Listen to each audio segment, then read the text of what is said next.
Phileas Fogg og þjónn hans Passepartout, sem ætluðu að ferðast kringum jörðina á 80 dögum, voru nú gestir mandarínans í Hong Kong. Þeir sátu í garði hans ásamt ferðafélaga sínum Aotu. Mandaríninn horfði ástúðlega á son sinn sem lék sér við eftirlætis páfagaukinn sinn á grasflötinni. Herra Fogg sagði mandarínunum sögu Aotu. Hún getur ekki snúið aftur til Indlands. Hún verður því að dvelja áfram hér í Hong Kong hjá frænda sínum, heiðursmanninum herra Ye. Ó, ég kannast við hann, sagði mandaríninn, en ég hef ekki séð hann lengi. Passepartout var sendur heim til frændans til að tilkynna honum komu Aotu. En njósnari fustans af bóndikúnd var komin þangað á undan honum og stóð á tali við ráðskonuna. Frændi Aotu býr ekki hér. Þegar njósnari sá til ferða Passepartouts, ýtti hann gömlu konunni inn í hýsið og læsti dyrunum á eftir þeim. Passepartout hringdi dyrabjöllunni og njósnarinn opnaði fyrir honum. Ég heiti Passepartout og mig langar til að hitta máli herra Ye, frænda Aotu. Ég hann, skrökvaði njósnarinn. Færir þú mér fregnir af frængu minni? Já, hún hérna í Hong Kong, svaraði Passepartout. Send hana þá beint til mín, en hún verður að koma eins síns liðs. Og svo lokaði falski frændin hurðinni. Passepartout ætlaði að snúa við hann heyrði hálfkæft óp berast frá kjallaranum. Hjálp! Þetta var gamla ráðskonan og Passepartout hjálpaði henni að klifra upp úr þröngu gluggaopinu. Svo sagði hún Passepartout upp alla söguna. Passepartout sagði gömlu konunni að fela sig en hringdi sjálfur aftur á dyrabjöllunni. Hvað, ert þú komin aftur? Spurði njósnarinn gramur. Hvar Aota? Nú ætla ég að koma þér í fangelsi, þorparinn, sagði Passepartout. En njósnaranum tókst að flýja áður en Passepartout náði taki á honum. Passepartout kom aftur heim til mandarínans, sagði hann Aotu að frændi hennar væri fluttur.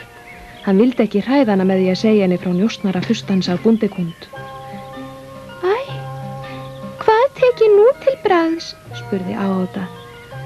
Þú ferð auðvitað með okkur til Evrópu, svaraði herra Fogg af sannri riddaramennsku. Svo snér hann sér að Passepartout og sagði: Farðu niður að höfn og bókaðu einn skipsklefa í viðbót. Passepartout var frá sér numin af gleði. Nú þurftu þeir ekki að skilja við Aotu. Passepartout þaut út úr garðinum og hljóp eins hratt og hann gat niður á höfn.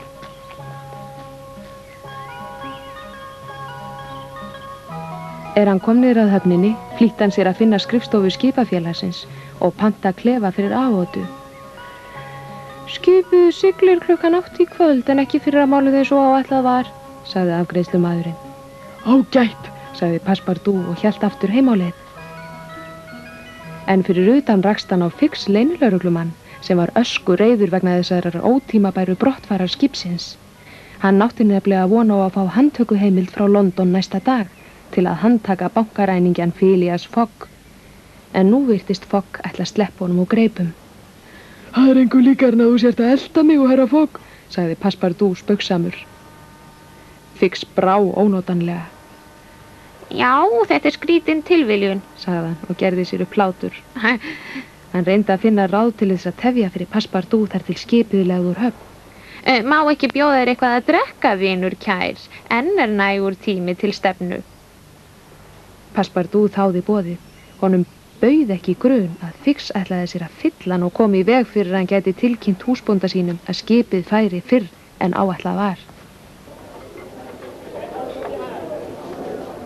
Þeir fengu sér borð og Fix pantaði flösku af víni. Gestgjafinn færði þeim stóra flösku og Fix barma fyllti glasið hans herra Passepartouts. Hins vegar held hann helmingi minna í sitt eigið glas. Skál og góða ferð, sagði hann.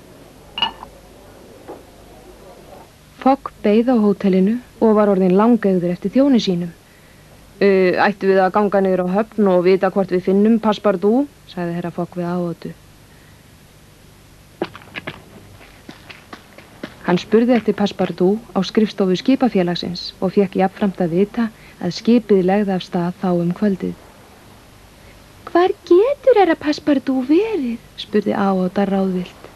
Við getum ekki beðið eftir honum, svaraði herra Fogg. Ef ég kem ekki til Lundún á réttum tíma tapa ég 20.000 pundum. Herra Fogg skildi eftir mynd af Passepartout á skrifstofu skipafélagsins ásamt farareyri handónum. Þegar Fix leynilögreglumaður sá herra Fogg og Áotu gangu borð, þaut hann inn á skrifstofu skipafélagsins. Þið verðið að taka þennan mann höndum, hann er bankaræningi. En það var ekki hægt að handtaka herra Fogg án handtökuheimildar, svo Fix átti ekki annars úrkosta en læðast á eftir honum borð. Skipið var að leysa festar gestgjafinn á hafnarhæpunni dröslaði Passepartout dauða drukknum upp landganginn. Svo lagði skipið úr höfn og tók stefnu á Yokohama. Herra Fogg og Aota stóðu á þilfærinu.